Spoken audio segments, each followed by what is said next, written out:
I drove 8 hours straight, gripping the wheel tighter with every mile, my heart bouncing between nerves and hope. My name's Lena, and this wasn't just a road trip. It was a love letter written in silence, across distance and years of emotional gaps I never quite understood. I hadn't seen my dad in over a year, but today I was going to change that. The air smelled like cold pine and highway dust. I hadn't even stopped for coffee. I just wanted to get there. Every mile closer felt like I was peeling back layers of myself. I imagined his face when I showed up at the door. "Surprise, Dad. I paid off your mortgage. $72,000. Gone. Cleared. All because I wanted him to feel seen, supported, loved." I had worked 2 jobs for nearly a year and dipped into savings I'd built for my freelance design business. I never told him. He wouldn't have accepted it if I did, at least not for me.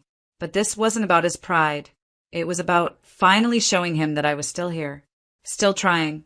The dashboard clock blinked just after 5 p.m. as I turned off the highway and into the neighborhood I grew up in.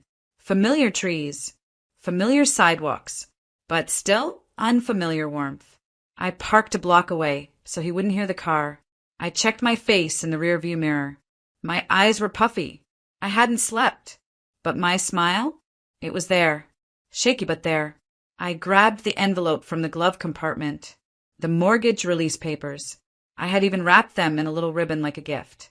My hands were trembling now. This wasn't just about Thanksgiving. This was me showing up, not just to dinner, but for him. For us. As I walked up the front steps, I whispered, "Please let this be a good day." I rang the doorbell, and I had no idea that within the next 60 seconds, the man I loved more than anything would look me straight in the face and call the police on me. When the officer asked me to step off the porch that night, I wasn't surprised. Not really. I mean, somewhere deep inside, a part of me always expected this kind of rejection, because that house, his house, had never felt like home to me. I grew up in its shadow, not inside its warmth. From as early as I can remember, I was always too much or not enough. Too emotional, not obedient enough. Too ambitious, not quiet like my brother Jacob. He could do no wrong in my father's eyes. If he skipped school, it was boys being boys. If I got an A-, it was, "Why didn't he get an A+?" The difference in how we were treated wasn't subtle, it was soul-crushing. Birthdays, holidays, even ordinary dinners. Jacob always got the best seat, the bigger slice, the last word. I learned to sit still, to shrink. I learned that silence was safer than asking for love. Still, I tried. I joined his favorite sports team's fan club just to have something to talk about with him. I volunteered to mow the lawn even though I had asthma. I brought home art trophies and honor roll certificates just hoping he'd pin one to the fridge. He never did, and yet every time he walked by without noticing, I tried again. Because that's what daughters do, right? We keep reaching, even when the hands never reach back. When Mom died, it only got worse. The little warmth she brought into the house vanished. Dad grew colder. Jacob moved out, but somehow he still got daily calls, Sunday dinners, and side jokes. I got check-ins only when bills were due or favors were needed. And despite it all, I never stopped loving him. That night, standing outside the house I spent my entire childhood trying to belong in, I realized I had driven 8 hours hoping for a moment I'd been chasing for 28 years. I didn't come here to be thanked. I came here to finally feel like I mattered. And instead, I was being asked to leave. When I finally pulled into the driveway, the house looked exactly the same. Gray siding, chipped paint on the porch railings, and that crooked mailbox I offered to fix when I was 17. He told me to leave it alone then, said, "It works fine," like everything else in this family that was just barely hanging on. I sat in the car for a moment, clutching the folder in my lap, the one that held the bank letter, the official notice that his $72,000 mortgage was now paid in full. Paid by me. I imagined the moment. He'd open the door, stunned, maybe speechless. His eyes would well up. A hug, a thank you, maybe even, "I'm proud of you." I knocked, heart racing. He opened the door and his face dropped. No joy, no surprise, just annoyance, discomfort. He didn't even step outside. "What are you doing here, Lena?" I came to surprise you. For Thanksgiving. I thought it might be nice to. I told you not to come uninvited. I tried to smile, holding out the folder like some kind of peace treaty. Dad, I paid off your mortgage. The house, it's yours, free and clear. I just wanted to. He didn't even look at the papers. Lena, he said, backing away like I was contagious. You don't get to show up and act like family because you threw money at me. My throat closed up. It's not about money. It's about making things right. He shook his head. You're always trying to prove something. It's exhausting. I glanced over his shoulder, hoping maybe Jacob was there. Maybe he'd step in. But the house was quiet. Dad, please. He cut me off, pulling out his phone. You need to leave. Wait, what are you?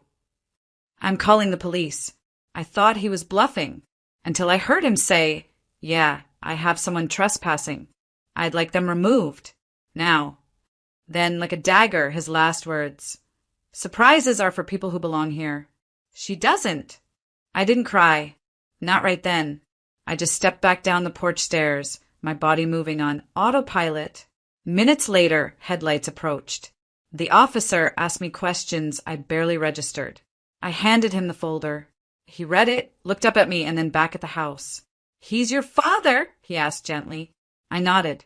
You paid off his mortgage? Another nod. He sighed. He doesn't want you here. I'm sorry. I wasn't angry. Just hello. I got in my car. I didn't say goodbye. And as I drove away from the house that never welcomed me, I said nothing at all. But that night, in the silence of my apartment, I pressed one button and started something none of them saw coming. The drive back was darker than the one that brought me there. Maybe because this time I wasn't carrying hope. I didn't play music. I didn't call anyone. I just drove, mile after mile, hands clenched around the steering wheel, eyes fixed ahead, blinking back the tears that kept threatening to spill. It wasn't just the rejection. It was the finality of it.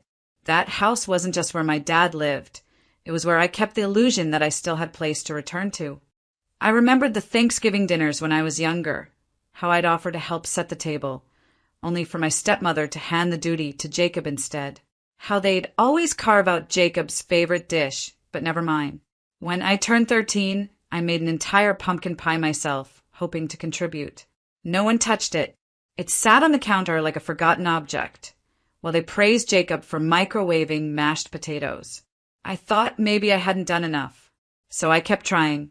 I stayed in school, got scholarships, worked 3 jobs during college. I never asked him for a single dime. Not when I couldn't afford books, not when I skipped meals to save for rent. But every few months, I'd still send a card, a birthday message, a thinking of you text that usually went unanswered. Even when I moved to another state, when I started making real money, when I finally bought my own place, I still told myself that one day I'd be worthy. That one day I'd be enough for him to say, I'm glad you're mine. But now, driving through the silence, I knew. I had never been part of that family. Not really. They didn't forget to include me. They chose not to, because to them, I was a reminder of the marriage that didn't work out, of the daughter that didn't match their picture-perfect mold. I thought paying off the mortgage would fix that. I thought removing his burden would earn me a seat at the table. But all it did was remind him that I had succeeded without him, that I didn't need him. And maybe that was the problem all along. My existence didn't make him proud. It made him uncomfortable. When I finally got home, I walked in and didn't even bother turning on the lights. I stood in the kitchen, staring at the folder still in my hands, and I placed it on the counter like it was something toxic. The silence in my apartment was deafening, but it said everything I needed to hear. It told me the begging was over. The proving was over.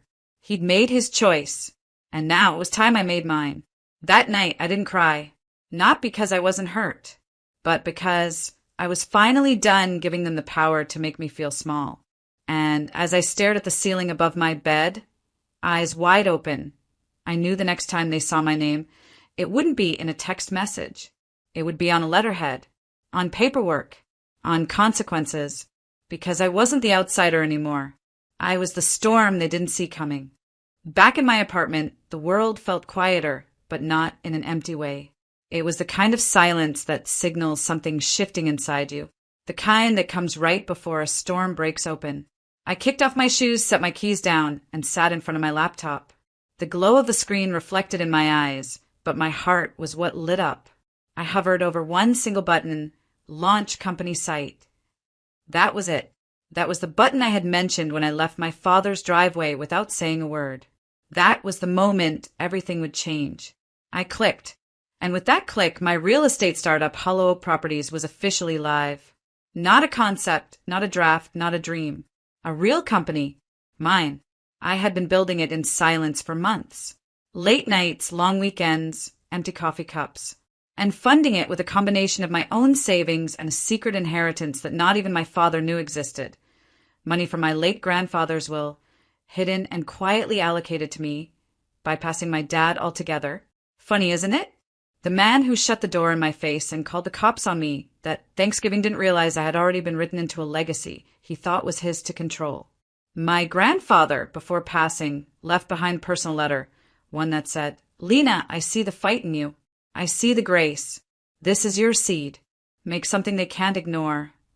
At the time, I didn't even know how to process that. It was surreal.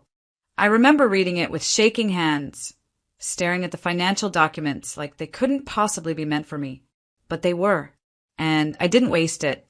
I poured every cent into something that would stand tall, taller than their opinions, louder than their judgment.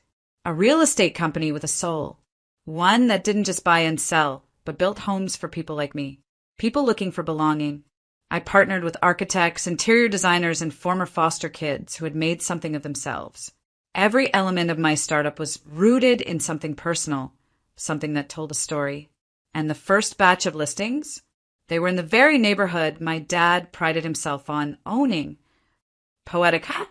As the site went live, I watched the analytics begin to tick. A few clicks, then a few more. My phone buzzed with a message from my attorney. Press release ready to distribute Monday.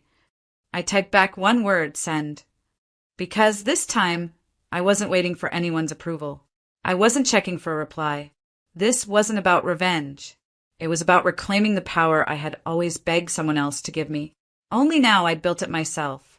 I leaned back in my chair, finally letting the tears fall, not from pain but from relief. The kind of release you only feel when you've held your breath for years, and finally exhale. They thought they shut me out. They had no idea I had built my own front door. And tonight, I didn't need anyone to invite me in. I was already home. It was a Tuesday afternoon when my phone buzzed with a message from my legal team. Title confirmed. Property lien is officially in your name. I stared at the screen, letting that sentence soak in. I already knew it was coming. It was part of a long, silent process I had set in motion months ago, but seeing it in writing hit different. My father's house, the same house where I stood on Thanksgiving with a gift of peace in my hand and got the cops called on me, was now tangled in debt. And I was the one holding the strings. Here's what happened. After I launched Hollow Oak Properties, my team expanded fast. We began acquiring distressed properties and bundled liens through quiet acquisitions. Most of it was handled by lawyers and finance pros who knew the ins and outs of these loopholes like gospel. But one file landed on my desk that made my hands go still. A heavily mortgaged house on Oak Ridge Lane. My father's address. I looked at the report again and again, thinking there had to be a mistake.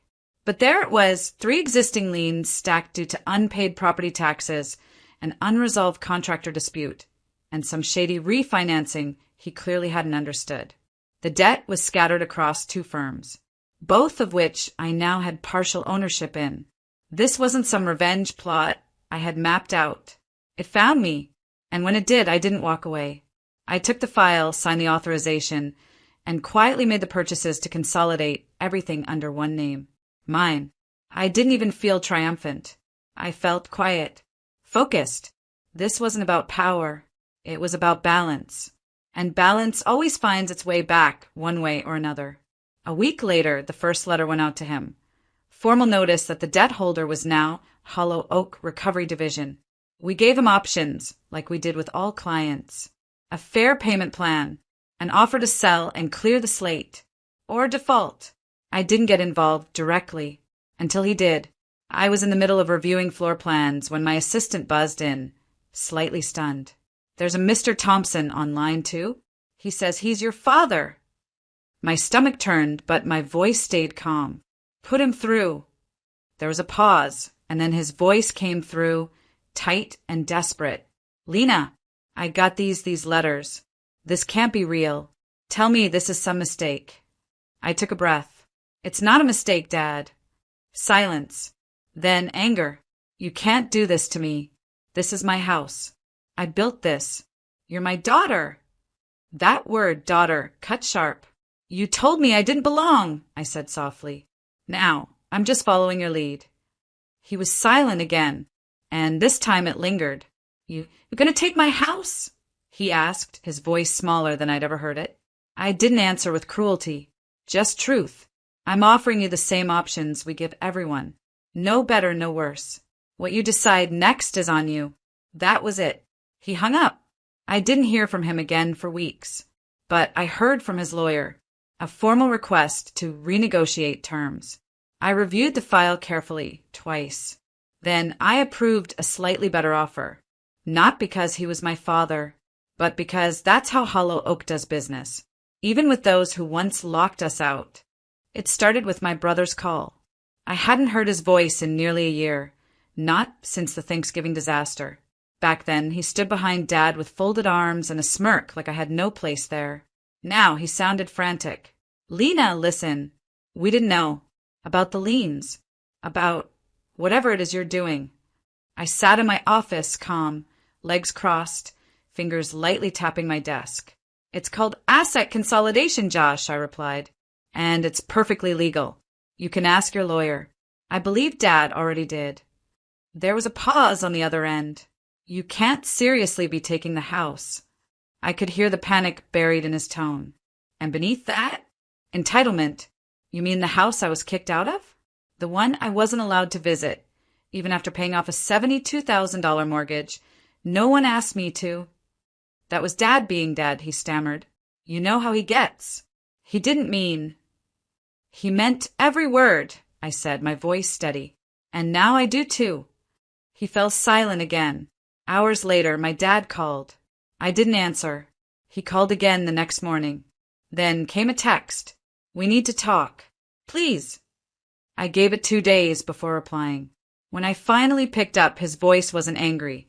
It was tired, tense, defeated. Lena, what do you want? He asked. It wasn't a warm question.